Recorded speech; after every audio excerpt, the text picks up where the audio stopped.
Ya, kita bacakan bersama-sama ya. 1 Korintus pasal 10 ayat 1 sampai 11. Ini judul perikopnya Israel sebagai suatu peringatan.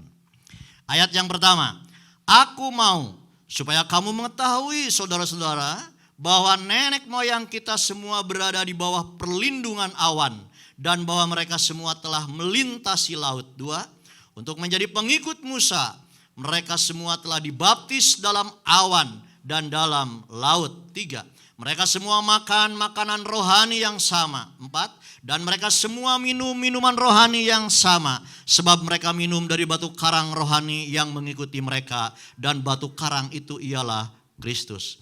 Tetapi 5, sesungguh pun demikian Allah tidak berkenan. Saya ulangi, tetapi sungguh pun demikian Allah tidak berkenan kepada bagian yang terbesar dari mereka, karena mereka ditewaskan di padang gurun. Ayat 6, semuanya ini telah terjadi sebagai contoh bagi kita, yaitu saudara dan saya, untuk memperingatkan kita supaya jangan kita menginginkan hal-hal yang jahat seperti yang telah mereka perbuat. Ayat 7, dan supaya jangan kita menjadi penyembah-penyembah berhala sama seperti beberapa orang dari mereka, seperti ada tertulis, maka duduklah bangsa itu untuk makan dan minum, kemudian bangunlah mereka dan bersukaria. 8, janganlah kita melakukan percabulan seperti yang dilakukan oleh beberapa orang dari mereka, sehingga pada satu hari telah tewas 20.000 orang. 9, dan janganlah kita mencobai Tuhan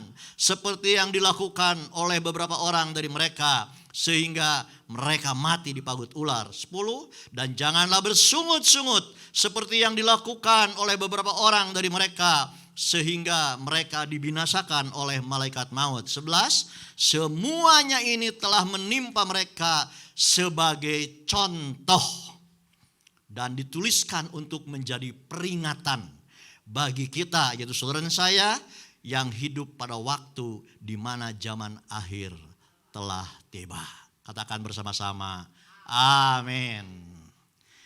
Bapak Ibu yang kasih Tuhan, saya ulangi ayat 11, semua ini telah menimpa mereka sebagai contoh dan dituliskan untuk menjadi peringatan bagi kita yang hidup pada waktu di mana zaman akhir telah tiba. Jadi pagi hari ini saya akan mengambil tema atau judul firman Tuhan dari ayat 11, disingkat yaitu peringatan hidup di akhir zaman. Peringatan hidup di akhir zaman. Bapak Ibu yang kasih Tuhan, ini sejarah zaman bangsa Israel keluar dari Mesir yang dipimpin oleh Musa dan ditulis oleh Paulus di zaman Perjanjian Baru. Kurang lebih 1400 tahun. Jadi kejadian 1400 tahun dengan ilham daripada Tuhan, Paulus menuliskan di Korintus. Amin. Dan dikatakan di situ, kata Paulus, semua ini telah menimpa mereka sebagai contoh dan dituliskan untuk menjadi peringatan bagi kita yang hidup pada waktu di mana zaman akhir telah tiba. Jadi zaman akhir telah tiba sejak Tuhan Yesus ada di muka bumi. Itu adalah awal zaman akhir. Dari Tuhan Yesus sampai sekarang, itu kurang lebih 2000 tahun yang lalu. Berarti kita harus sadar bahwa kita hidup bukan di akhir zaman, tapi kita hidup di ujung akhir zaman. Amin. Berjaga-jagalah, berwaspadalah. Kita bukan hidup di awal akhir zaman, tetapi kita hidup di ujung akhir zaman. Nah Bapak Ibu yang kasih Tuhan, ayat 1 dan 5 kalau kita baca tadi, bangsa Israel keluar dari Mesir, semua berada di bawah perlindungan awan. Kalau siang ada tiang awan, kalau malam ada tiang api. Itu untuk penyertaan dan perlindungan Tuhan kepada bangsa Israel selama di padang gurun. Jadi waktu malam di mana padang gurun begitu sangat dingin, tapi bangsa Israel tidak kedinginan, ada tiang api.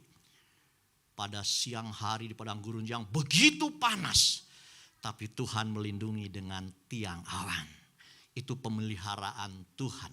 Nah Bapak Ibu yang kasih Tuhan, saya ulangi, semua berada di bawah perlindungan awan dan semua telah melintasi laut.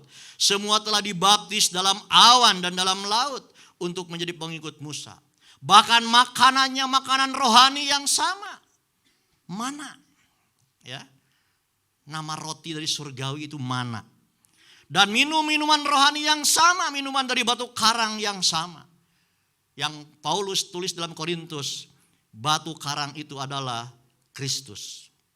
Tetapi Allah tidak berkenan kepada bagian yang terbesar dari mereka dan ditewaskan di padang gurun. Amin. Mengerikan sekali Bapak Ibu yang Tuhan. Ya. Sebagian besar tidak berkenan di hadapan Tuhan. Inilah cerminan kejadian sejarah bangsa Israel untuk kehidupan saudara dan saya masih berlaku walaupun kejadiannya 1600 tahun yang lalu. Amin. Jangan sampai kita memiliki Tuhannya yang sama. Dibaptis yang sama. Duduk di tempat ini bersama-sama. Mendengarkan firman Tuhan yang sama. Saya tidak mengharapkan sebagian besar dari jemaat GB Lembang tidak berkenan di hadapan Tuhan. Amin. Tetapi saya rindu semuanya menjadi jemaat atau orang percaya yang berkenan di hadapan Tuhan. Nah Bapak Ibu yang dikasihi Tuhan, ini cerminan atau peringatan dari bangsa Israel. Walaupun itu 1600 tahun yang lalu bagi kita yang percaya kepada Tuhan Yesus. Jangan sampai kita Allahnya sama, mendengarkan firman Tuhan sama. Ya. Pemeliharaan, penyertaan, perlindungan Tuhan sama kepada setiap anak-anaknya. Tetapi jangan sampai seperti Israel. Sebagian besar tidak berkenan di hadapan Tuhan. Bahkan ditewaskan di padang gurun. Nah untuk itu Bapak Ibu yang Tuhan, kami rindu semua bertumbuh dan kuat iman di dalam Tuhan. Amin. Ya. Mari kita belajar dari pengalaman bangsa Israel yang membuat tidak berkenan kepada Tuhan. Dan ini jangan sampai terjadi di dalam kehidupan saudara dan saya. Yang pertama Bapak Ibu yang Tuhan, di dalam 1 Korintus pasalnya yang ke-10 ayat 6 dikatakan tadi, semuanya ini telah terjadi sebagai contoh bagi kita untuk memperingatkan kita. Jadi kebenaran firman Tuhan itu untuk contoh dan untuk memperingatkan kita. Supaya jangan kita menginginkan hal-hal yang jahat seperti yang telah mereka perbuat. Jadi yang pertama, jangan menginginkan hal-hal yang jahat. Amin. Ya. Jangan menginginkan hal-hal yang jahat. Apa itu yang jahat? Yang jahat itu tentang kelakuan, tentang tabiat, perbuatan jelek atau buruk atau sangat tidak baik. Ya. Perbuatan yang jelek yaitu perbuatan daging. Kedagingan itu yang jahat.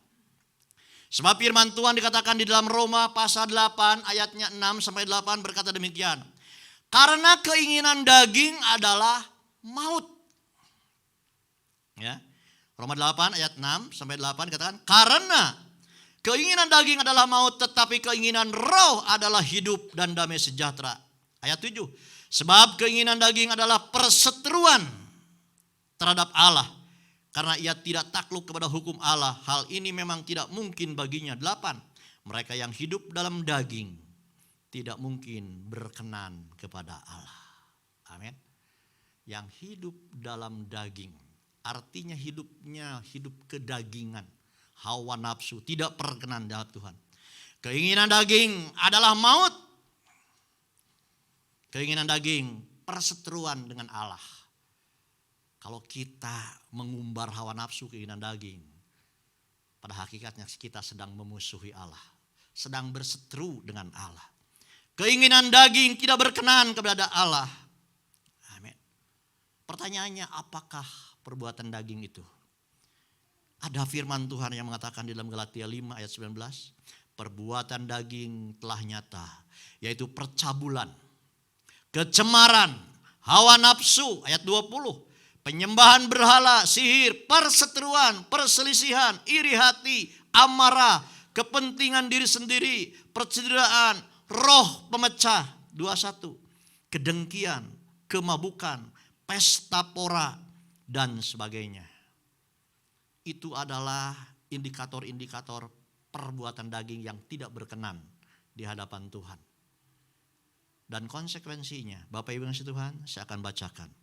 Terhadap semua itu, kuperingatkan kamu, seperti yang telah kubuat dahulu, bahwa barang siapa melakukan hal-hal yang demikian, yaitu perbuatan daging, ia tidak akan mendapat bagian dalam kerajaan Allah. Garis bawahi, tidak akan mendapat bagian dalam kerajaan Allah. Menginginkan hal-hal yang jahat juga, yaitu yang tidak sejalan dengan perintah Tuhan. Amin. Bapak Ibu yang Tuhan, kalau kita baca terhadap semuanya itu dan seterusnya, ini mengerikan sekali ya. Mengerikan sekali. Jadi jangan main-main.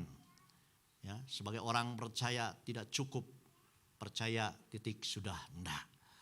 Memang keselamatan gratis, tetapi mengiring Tuhan Yesus ada harga yang harus dibayar. Amin. Untuk melawan kedagingan itu harus ada harga yang dibayar. Ya, selain kita meminta kekuatan dan kemampuan kepada Roh Kudus, kepada Tuhan. Menginginkan hal-hal yang jahat juga, yang jahat di mata Tuhan adalah sesuatu yang tidak sejalan dengan perintah Tuhan. Ya, saya ambil satu contoh perintah Tuhan di dalam Keluaran 20 ayat 1 sampai 17. Ini adalah ke-10 firman Tuhan. Saya baca dengan cepat ayat pertama. Lalu Allah mengucapkan segala firman ini. Akulah Tuhan Allahmu yang membawa engkau keluar dari tanah Mesir, dari tempat perbudakan. 3. Janganlah ada padamu Allah lain di hadapanku. Garis bawahi, jangan ada padamu Allah lain di hadapanku. Hanya satu-satunya dan satu-satunya yang kita percayai, yaitu Yesus Kristus Tuhan. Berikan tepuk tangan bagi Tuhan. Jangan ada Allah lain di hadapanku, kata Tuhan. 4. Jangan membuat bagimu patung yang menyerupai apapun yang ada di langit di atas, atau yang ada di bumi di bawah, atau yang ada di dalam air di bawah bumi. 5. Jangan sujud menyembah kepadanya, kepada patung, atau beribadah kepadanya. Sebab aku Tuhan Allahmu adalah Allah yang cemburu, yang membalaskan kesalahan bapa kepada anak-anaknya, kepada keturunan yang ketiga dan keempat dari orang yang membenci aku. 6. Tetapi aku menunjukkan kasih setia kepada beribu-ribu orang, yaitu mereka yang mengasihi aku dan yang berpegang pada perintah-perintahku. 7. Jangan menyebut nama Tuhan Allahmu dengan sembarangan, sebab Tuhan akan memandang bersalah orang yang menyebut namanya dengan sembarangan. 8. Ingatlah dan kuduskanlah hari Sabat. 9. 6 hari lamanya engkau akan bekerja dan melakukan segala pekerjaanmu, tetapi hari ketujuh adalah hari Sabat Tuhan Allahmu. Maka janganlah melakukan sesuatu pekerjaan, engkau atau anakmu laki-laki, atau anakmu perempuan, atau hambamu laki-laki, atau hambamu perempuan, atau hewanmu, atau orang asing yang di tempat kediamanmu. 11. Sebab 6 hari lamanya Tuhan menjadikan langit dan bumi, laut dan segala isinya, dan ia berhenti pada hari ketujuh. Itulah sebabnya Tuhan memberkati hari Sabat dan menguduskannya. 12. Hormatilah ayahmu dan ibumu, supaya lanjut umurmu di tanah yang diberikan Tuhan Allahmu kepadamu. 13. Jangan membunuh. 14. Jangan berzina. 15. Jangan mencuri. 16. Jangan mengucapkan saksi dusta tentang sesamamu. 17. Jangan mengingini rumah sesamamu. Jangan mengingini istrinya, atau hambanya laki-laki, atau hambanya perempuan, atau lembunya, atau keledainya, atau apapun yang dipunyai sesamamu. Itu adalah 10 firman, perintah. Ketika kita tidak mengikuti perintahnya, itu jahat di mata Tuhan. itu tidak berkenan di hadapan Tuhan. Amin. Jangan ada Allah yang lain, hanya satu, yaitu Bapa yang kita kenal di dalam nama Tuhan Yesus. Jangan membuat patung dan menyembah kepadanya, beribadah kepadanya, patung berbentuk apapun. Ya. Jangan menyebut nama Tuhan dengan sembarangan. Jangan dijadikan main-main, jangan dijadikan olok-olokan. Kadang saya sedih ya ketika melihat di YouTube apa itu komedian apa namanya? Itulah. Dia di atas mimbar. Jemaatnya ketawa-ketawa. Ya. Tanpa disadari sedang merendahkan nama Tuhan Yesus. Kita harus hormat, harus bangga, bahkan takut dan gentar kepada Tuhan. Amin. Jangan menyebut nama Tuhan dengan sembarangan. Yang keempat, kuduskanlah hari Sabat. Perhatikan waktu ibadah. Amin. Hari Sabat kita, GBI Lemang, hari Minggu kita lakukan di sini. Ada pertemuan apapun, usahakan ditunda. Pak, ada pertemuan dengan bupati, dengan gubernur, dengan presiden, dengan Tuhan dulu. Amin. Dengan Tuhan dulu. Ya. Kuduskan hari Sabat. Hormati ayahmu dan ibumu. Supaya lanjut umurmu. Firman Tuhan berkata demikian. Situasi kondisi apapun orang tua, saudara dan saya harus hormat. Mungkin orang tua pendidikannya rendah. Mungkin orang tua sosial ekonominya rendah, ya. Mungkin orang tua kita nggak ngikutin zaman, nggak modern, ya, atau dan lain sebagainya. Firman Tuhan tetap katakan, hormati ayahmu dan ibumu. Amin. Ya, hormati. Sebetulnya seorang anak itu tidak bisa membalas segala kebaikan orang tua dengan apapun. Amin. Bayangkan saudara, manusia itu saya sudah pernah sampaikan begitu lemahnya dibandingkan dengan binatang. Ya, binatang itu ayam begitu pecah telurnya, ya sudah dirami 21 hari dia bisa berdiri, bisa cari makan sendiri. Manusia berapa lama di dalam kandungan orang tua? Berapa besarnya kesusahan orang tua mengandung anak-anak. Begitu sudah lahir, begitu merepotkannya, berapa tahun bergantungnya kepada orang tua. Amin. Tidak bisa dinilai dengan materi. Janganlah membunuh. Nah, Bapak Ibu yang kasih Tuhan, mungkin kita berkata, enggak Pak, saya tidak pernah membunuh. Enggak saudara. Kalau baca firman Tuhan di dalam Matius 5 ayat 21 sampai 22 katakan, kamu telah mendengar yang difirmankan kepada dedek moyang kita. Jangan membunuh, siapa yang bunuh harus dihukum. Tetapi ayat 22-nya berkata demikian. Tetapi aku, kata Tuhan Yesus, berkata kepadamu, setiap orang yang marah terhadap saudaranya harus dihukum. Siapa yang berkata kepada saudaranya kafir harus dihadapkan ke mahkamah agama. Dan siapa yang berkata jahil harus diserahkan ke dalam neraka yang menyala-nyala. Hati-hati dengan amarah kita. Amin. Kendalikan penguasaan diri. Jangan menjadi seorang pemarah. Marah manusiawi pada tempatnya. Tetapi kalau menjadi seorang pemarah, apapun menjadi marah. Apalagi membuat orang sakit. Firman Tuhan katakan, sama dengan membunuh harus dihukum. Amin. Jangan berzina. Oh Pak, saya bebas, saya tidak pernah berzina. Tapi firman Tuhan Matius 5 ayat 27-28 berkata demikian. Kamu telah mendengar firman, jangan berzina. Ayat 28-nya, tetapi aku, kata Tuhan Yesus, berkata kepadamu, setiap orang yang memandang perempuan serta menginginkannya, sudah berzina dengan dia dalam hatinya. Amin. Bapak Ibu yang kasih Tuhan, tetapi aku berkata, setiap orang yang memandang perempuan Atau sebaliknya, perempuan yang memandang laki-laki serta menginginkannya sudah berzina dengan dia di dalam hatinya. Amin. Jadi Bapak Ibu yang Tuhan, ya, betapa dalamnya pengajaran Tuhan Yesus. Amin. Ya. Oke, Bapak Ibu yang Tuhan, lanjut. Jangan mencuri. Banyak hal mencuri. Mungkin tidak mencuri dalam pekerjaan. Ya. Biasanya mencuri itu ya mencuri barang, korupsi dan sebagainya.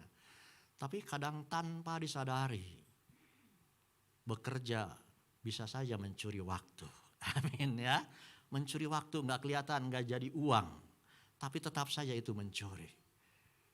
Atau pelajar atau mahasiswa ketika menyontek. Ya, ketika menyontek, itu sedang mencuri kerjaan orang lain. Ya.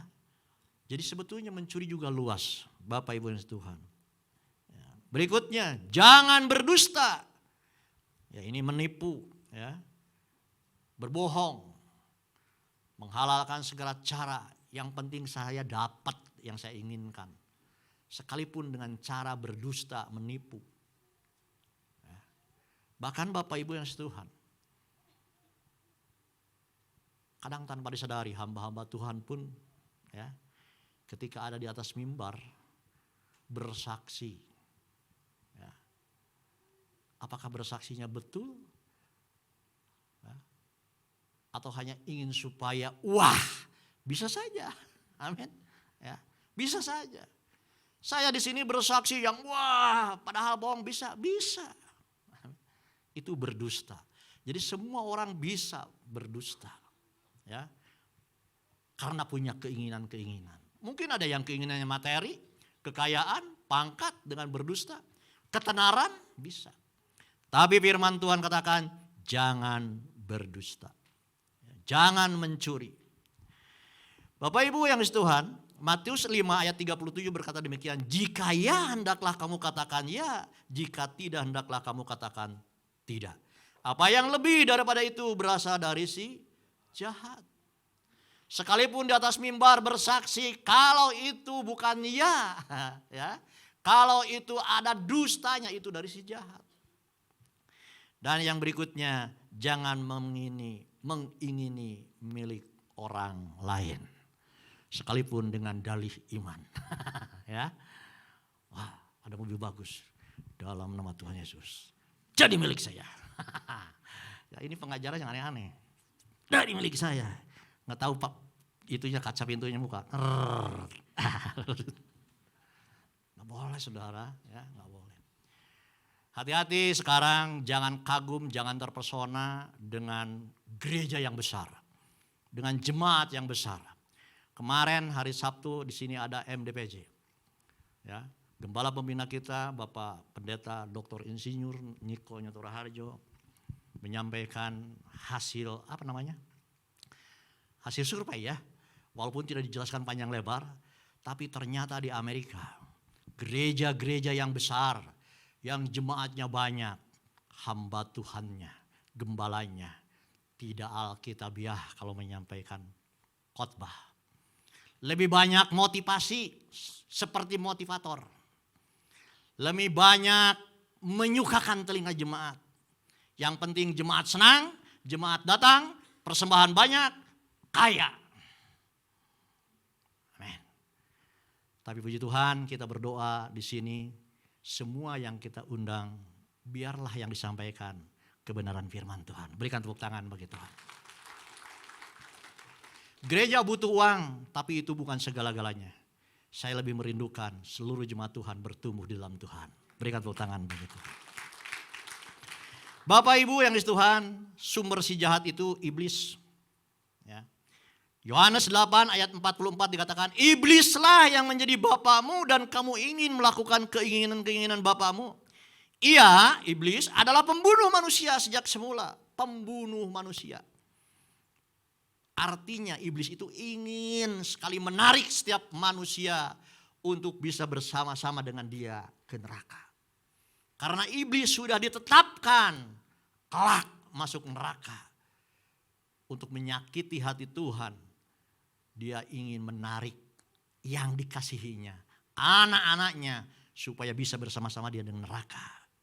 Karena kalau orang yang dikasihi yaitu saudara dan saya masuk neraka, Tuhan sedih, saudara. Tapi iblis untuk melukai Tuhan dengan cara menarik orang percaya untuk masuk neraka. Dialah pembunuh. Ya. Iblislah pembunuh. Ia adalah pembunuh manusia sejak semula dan tidak hidup dalam kebenaran. Sebab di dalam dia tidak ada kebenaran. Di dalam iblis tidak ada kebenaran. Ya, tidak ada kebenaran. Artinya sumber kejahatan. Apabila ia berkata dusta, ia berkata atas kehendaknya sendiri sebab ia adalah pendusta dan bapa segala dusta. Amin. Sekali lagi, iblis pembunuh manusia. Di dalam iblis tidak ada kebenaran, artinya sumber kejahatan. Iblis bapa segala pendusta. Amin. Kita sering dengar firman Tuhan, pencuri datang untuk mencuri, membunuh dan membinasakan. Iblis itu digambarkan sebagai pencuri. Pencuri datang untuk mencuri damai sejahtera, mencuri keselamatan, membunuh untuk bersama-sama di neraka, membinasakan. Itulah kerjaan iblis. Yang pertama, jangan ingini kejahatan. Yang kedua, di dalam 1 Korintus 10 ayat 7 dikatakan firman Tuhan, 1 Korintus 10 ayat 7, dan supaya jangan kita menjadi penyembah-penyembah berhala sama seperti beberapa orang dari mereka. Seperti ada tertulis, maka duduklah bangsa itu untuk makan dan minum. Kemudian bangunlah mereka dan bersukaria. Garis bawahi, jangan kita, saudara dan saya, menjadi penyembah berhala. Mengabdi kepada berhala. Jangan menganggap berhala memiliki kekuatan lebih daripada Tuhan. Amin. Kadang tanpa disadari ketika kita kepepet, datang ke paranormal, datang ke dukun, datang katanya ke orang pinter. Berarti itu orang sedang menganggap Tuhan itu lemah. Dukun lebih tinggi dari Tuhan. Paranormal lebih tinggi daripada Tuhan. Yang dianggap orang pintar lebih tinggi dari Tuhan. Itu menyakitkan hati Tuhan. Itu jahat di mata Tuhan. Jangan kita menyembah berhala, mengabdi kepada Tuhan. Ada berhala yang menjadi saingan Tuhan. Oh ini saudara, saingan utama Tuhan. Ya, berhala yang menjadi saingan Tuhan. Yuk kita baca firman-Nya. Di dalam Matius pasal 6 ayat 24. Matius 6 ayat 24. Tak seorang pun, ya Matius 6 ayat 24. Tak seorang pun dapat mengabdi kepada dua tuan. Karena jika demikian ia akan membenci yang seorang dan mengasihi yang lain. Atau ia akan setia kepada yang seorang dan tidak mengindahkan yang lain. Kamu tidak dapat mengabdi kepada Allah dan kepada Mamon. Saudara, firman Tuhan mensejajarkan saingannya. Ya. Pasti Tuhan pemenang, tapi persaingan bukan pangkat, jabatan, kekayaan apa, tapi mamon. Uang. Uang punya kekuatan. Kadang uang seolah-olah mengalahkan kuasa Tuhan. Seolah-olah menyepelekan Tuhan. Uang. Hati-hati dengan yang namanya uang. Uang bukan dosa, uang itu netral. Tetapi bagaimana kita menyikapi uang? Kita butuh uang, tapi uang bukan segala-galanya. Amin. Okay. Bapak Ibu yang di Tuhan, itu penting sekali. Nanti satu saat kita berbicara tentang uang. Yang ketiga, di dalam 1 Korintus 10 ayat 8 dikatakan begini, firman Tuhan. 1 Korintus 10 ayat 8. Janganlah kita melakukan percabulan seperti yang dilakukan oleh beberapa orang dari mereka.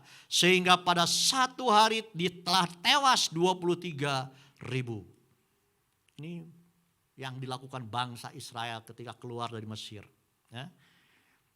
Firman Tuhan yang ketiga katakan jangan melakukan percabulan. Ya, percabulan itu keji, kotor, tidak senonoh, melanggar kesopanan, kesusilaan, mencemari kehormatan perempuan. Ada enggak mencemari kehormatan laki-laki? Jarang ya, mencemari kehormatan perempuan. Karena biasanya yang identiknya yang percabulan itu laki-laki ke perempuan. Identiknya begitu. Nah Bapak Ibu yang Tuhan, jangan sampai itu terjadi. Di dalam 1 Korintus 6 ayat 9 berikutnya, ya, tadi sudah saya katakan tentang perzinahan. Ketika kita melihat perempuan dan mengingininya dalam tanda kutip, itu sudah zina, saudara. Ya. Kalau begitu Pak jangan lihat perempuan, bukan begitu juga, saudara. Ya. Kalau ada perempuan, oh cantik, puji Tuhan, luar biasa ciptaan Tuhan. Amin, berikan tepuk tangan begitu. Ya. Tapi jangan terus ada embel-embelnya, mengingininya. Ya. Dalam konteks, umpamanya yang sudah berkeluarga. Ya. Kalau lajang sama lajang, ya boleh lanjut ya, diberkati, boleh. Ini konteks yang sudah berkeluarga, jangan mengingini yang lain. Cek aja lah ini tulang rusuknya. Yang hilang 1, 2, 3. Ya. Oke, yang berikutnya Bapak Ibu Tuhan dalam 1 Korintus 6 ayat 9. Atau tidak tahukah kamu bahwa orang-orang yang tidak adil tidak akan mendapat bagian dalam kerajaan Allah. Jangan sesat. Orang cabul, dimulai dengan orang cabul, penyembah berhala, orang berzina, banci, orang pemburit 10, pencuri, orang kikir termasuk nih, pemabuk, pemfitnah dan penipu tidak akan mendapat bagian dalam kerajaan Allah. Oh, Pak Jajang pagi ini serem-serem aja nih. Tidak mendapatkan bagian dalam kerajaan Allah. Itu harus garis bawahi, tanamkan dalam hati. Amin. Saya baca 1 kali lagi biar tertanam di dalam hati saudara dan saya. Amin. Ayat yang 9. 1 Korintus pasal 6 ayat 9 dan 10. Atau tidak tahukah kamu bahwa orang-orang yang tidak adil tidak akan mendapat bagian dalam kerajaan Allah. Yang tidak adil ya, hati-hati, hidup harus adil. Janganlah sesat orang cabul, penyembah berhala, orang berzina, banci, orang pemburit, pencuri, orang kikir, pemabuk, pemfitnah dan penipu tidak akan mendapat bagian dalam kerajaan Allah. Oke, gak usah panjang lebar. Pokoknya tidak mendapat bagian dalam kerajaan Allah. Yang berikutnya yang keempat, di dalam 1 Korintus 10 ayat 9 dikatakan demikian. Dan janganlah kita mencobai Tuhan seperti yang dilakukan oleh beberapa orang dari mereka sehingga mereka mati di pagut ular. Pesannya jangan mencobai Tuhan. Amin. Jangan mencobai Tuhan. Tuhan Yesus pun pernah menjawab seperti itu. Di dalam Matius 4 ayat 5 sampai 7 berkata demikian. Kemudian iblis membawa Tuhan Yesus ke kota suci dan menempatkan dia di bubungan bait Allah 6. Lalu berkata kepadanya, jika engkau anak Allah, jatuhkanlah dirimu ke bawah. Sebab ada tertulis mengenai engkau. Ia akan memerintahkan malaikat-malaikatnya dan mereka akan menatang engkau di atas tangannya. Supaya kakimu jangan terantuk kepada batu. Ayat 7 jawab Yesus. Yesus berkata kepada iblis, ada pula tertulis, janganlah engkau mencobai Tuhan Allahmu. Amin.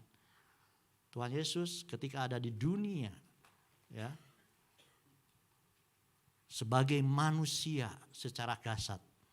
Karena Tuhan Yesus adalah manusia 100% dan Allah 100%. Tuhan Yesus mengajarkan, memerintahkan, jangan mencobai Tuhan Allahmu. Bapak Ibu yang Tuhan, nanti baca di rumah dalam Kisah Rasul pasal 5 ayat 1 sampai 11. Itu berbicara tentang Ananias dan Safira. Dia punya tanah, dia jual tanahnya ya dengan sepengetahuan istrinya. Lalu Uangnya disimpan sebagian, lalu yang sebagian dibawa ke rasul untuk dipersembahkan, tetapi dengan berbohong. Ini hasil penjualan tanah, maksudnya semuanya, padahal diumpetin. Ya. Nah, Bapak Ibu yang kasih Tuhan, mencobai Tuhan. Dengan berbohong itu mencobai Tuhan. Nah Bapak Ibu yang kasih Tuhan, kadang orang percaya pun tanpa disadari kita suka mencobai Tuhan. Saya ambil salah satu contoh, umpamanya ketika berdoa, Tuhan berkati saya. Kalau saya diberkati, saya akan memberikan A, memberikan B ke si A, ke B, ke gereja.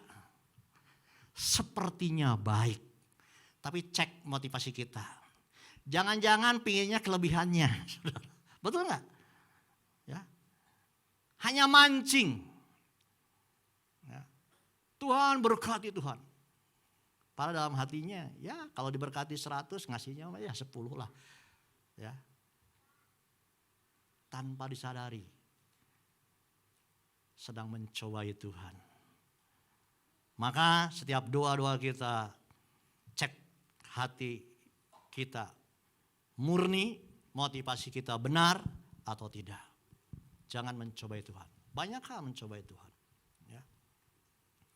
Atau mungkin, Pak, Bu, udah seumur gini, boleh makan ya, kikil atau apa, tapi jangan banyak-banyak.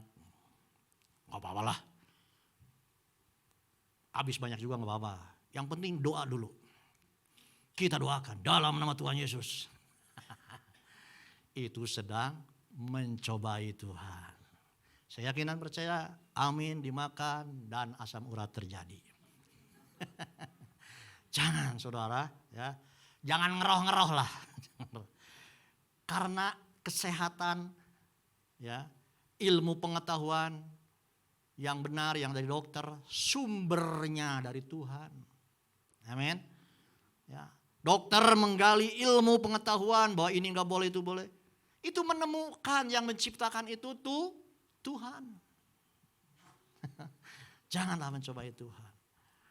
Bukan sama sekali tidak boleh, ya kita harus ngukur diri lah. Saya juga masih makan kikil ya. Tapi jangan habis 3 porsi nanti asam urat. Walaupun sudah doa mencobai Tuhan. Oke. Yang terakhir, yang kelima. Bapak Ibu yang Tuhan, 1 Korintus 10 ayat 10 dikatakan, dan janganlah bersungut-sungut seperti yang dilakukan oleh beberapa orang dari mereka, sehingga mereka dibinasakan oleh malaikat Tuhan. Jangan bersungut-sungut, tetapi yang dikehendaki Tuhan selalu mengucap syukur. Amin. Saudara, kalau ada masalah dengan bersungut-sungut, selesai enggak masalahnya? Enggak lah, malah nambah ruwet. Ya. Kita menghadapi masalah, kita bersungut-sungut, masalah tetap, hati kacau, tidak tenang, marah. Orang yang di sebelah juga tersinggung karena marah-marah kita. Orang di sebelah kita juga enggak nyaman karena sungut-sungut kita. Tetapi kalau bersyukur, sekalipun masalahnya tetap, Tuhan berkati dengan hati damai sejahtera. Berikan tepuk tangan begitu. Ya, Bapak Ibu yang Tuhan, firman Tuhan katakan mengucap syukurlah dalam segala hal. Artinya dalam segala hal, baik, tidak baik, lagi sehat, lagi kurang sehat, tetap mengucap syukur. Karena itulah yang dikehendaki Tuhan. Amin. Oke, dalam segala hal, yang kedua dikehendaki Allah, bersungut-sungut tidak menyelesaikan masalah, dengan mengucap syukur Tuhan berkati dengan damai sejahtera. Jadi sekali lagi firman Tuhan pagi hari ini, walaupun kejadiannya 1600 tahun yang lalu, sejarah bangsa Israel, tetapi tetap berlaku untuk cerminan, untuk peringatan saudara dan saya yang hidup di ujung akhir zaman. Amin. Apa? Jangan menginginkan hal-hal yang jahat. Kedua, jangan menjadi penyembah-penyembah berhala. harus Tuhanlah nomor satu dan satu-satunya. Ya. Jangan melakukan percabulan, jangan mencobai Tuhan, janganlah bersungut-sungut, tetapi selalu mengucap syukur. Berikan tepuk tangan. Dan mari kita bangkit berdiri.